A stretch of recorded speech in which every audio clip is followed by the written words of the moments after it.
ওরে বাবা, এবছর যা ঠান্ডা পড়েছে সুরেশদা, মনে হচ্ছে রক্ত জমে বরফ হয়ে যাবে। কাল সারা রাত ঠান্ডার চোটে চোখ বন্ধ করতে পারিনি।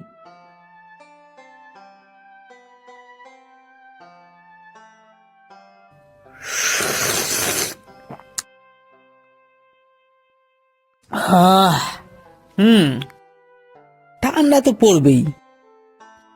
হিমগিরি গ্রামে আছিস, এখানে কি এখন মরুভূমির মতো গরম পড়বে নাকি? যার সামর্থ্য নেই তার কপালে তো ঠান্ডা ছাড়া আর কিছু উপায় নেই। দাদা, এই তোমার ব্যবসার জন্য তো তুমি শহর থেকে অনেক দামি দামি কম্বল আর লেপ নিয়ে এসেছো। সেগুলো গুদামে পড়ে নষ্ট হচ্ছে, আমাকে কি একটা ছোট কম্বল দেওয়া যায় না? ভাই হিসাবে কি এটুকু আমার প্রাপ্য নয়? এই এই শোন রমেশ, ব্যবসা আর সম্পর্ককে এক করিস না। এই দুনিয়ায় কিছুতেই মুফতে পাওয়া যায় না। ওই কম্বলগুলো এক একটা 2,000 টাকায় বিক্রি হবে। তোকে দিলে আমার 2,000 টাকা লোকসান। তুই বরং এই খড় জ্বালিয়ে আগুনের তাপ নে। ঠিক আছে দাদা, ভগবান নিশ্চয়ই কোনো পথ দেখাবেন।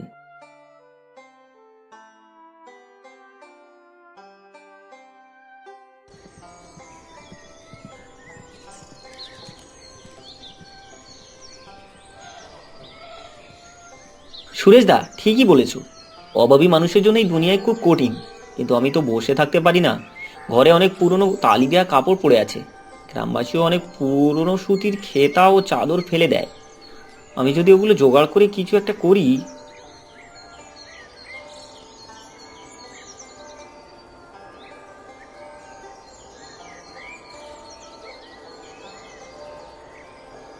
মানুষ ভাবে পুরনো জিনিসের কোনো দাম নেই, কিন্তু একে যদি ভালোভাবে আর যত্ন নিয়ে সাজানো যায় তবে এর চেয়ে আরামদায়ক আর কিছু হয় না। এই যে দেখুন, এই এক টুকরো হয়তো কারোর প্রিয় সোয়েটার ছিল, আজ এইটা কম্বলের অংশ।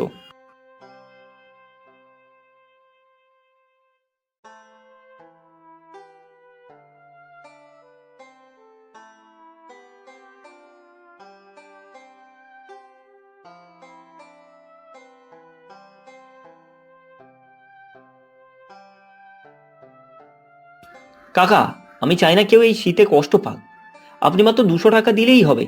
এটা আপনাদের মতো গরিব মানুষের জন্যই বানানো।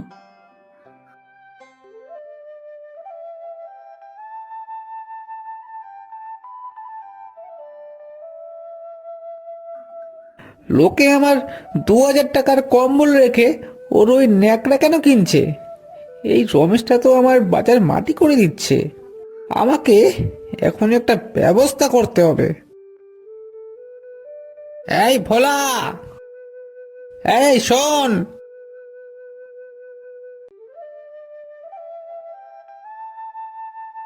এই রমেশের ঘরে আজ রাতে কিছু একটা কর, যাতে ওর ওই বানানো কম্বলগুলো সব নষ্ট হয়ে যায়। ও যেন আর বাজারে না বসতে পারে।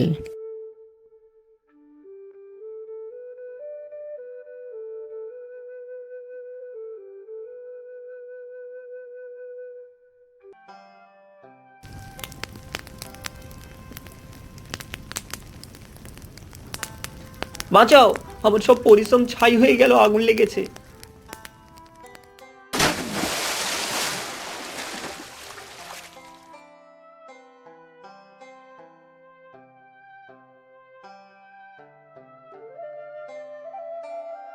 আরে রমেশ, এ কি সর্বনাশ হলো তোর! আমি তোকে বলেছিলাম না, পুরনো জিনিস দিয়ে কিছু হয় না। দেখ, সব চলে গেল।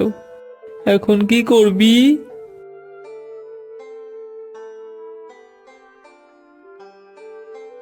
দাদা, আগুন কাপড় পোড়াতে পারে, কিন্তু আমার হাত আর আমার বুদ্ধি তো পোড়াতে পারেনি। আমি আবার শুরু করব।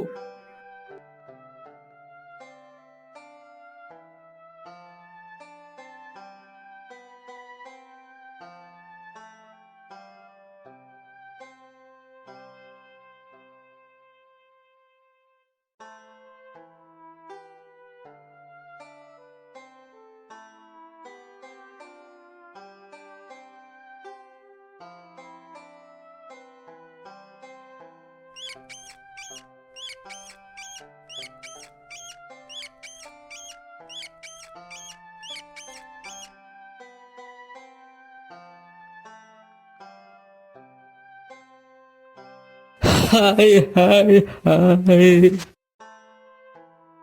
এ কি হলো? একটা কম্বলও আস্ত নেই, সব ছিদ্র করে ফেলেছে। আমি এখন এই শীতে কি বিক্রি করব?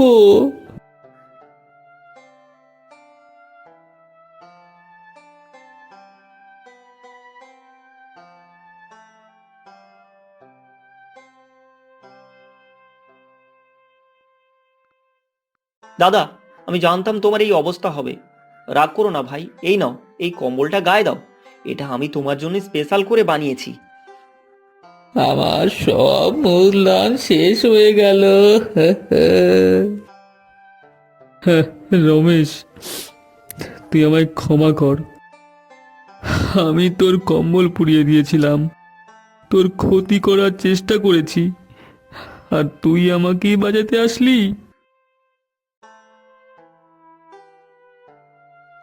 আমি জানতাম দাদা যে তুমি আগুন লাগিয়েছিলে, কিন্তু আমি চেয়েছিলাম তুমি নিজের ভুল নিজেই বোঝো।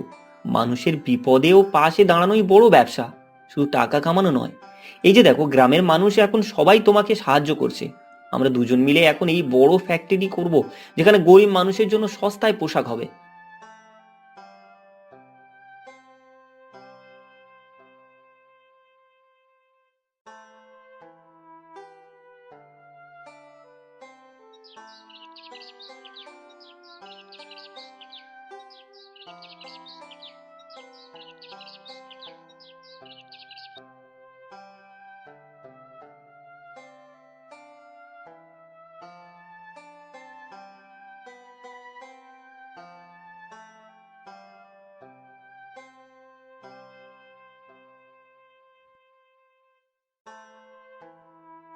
রমেশ, তুই আজ আমার চোখ খুলে দিয়েছিস।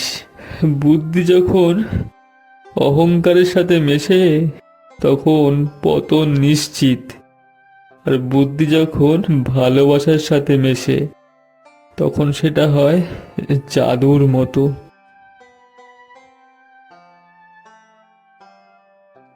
ঠিক বলেছিস দাদা। শীতে আগুনের তাপ যত না শান্তি দেয়, মানুষের ভালোবাসা তার চেয়ে বেশি উষ্ণতা দেয়।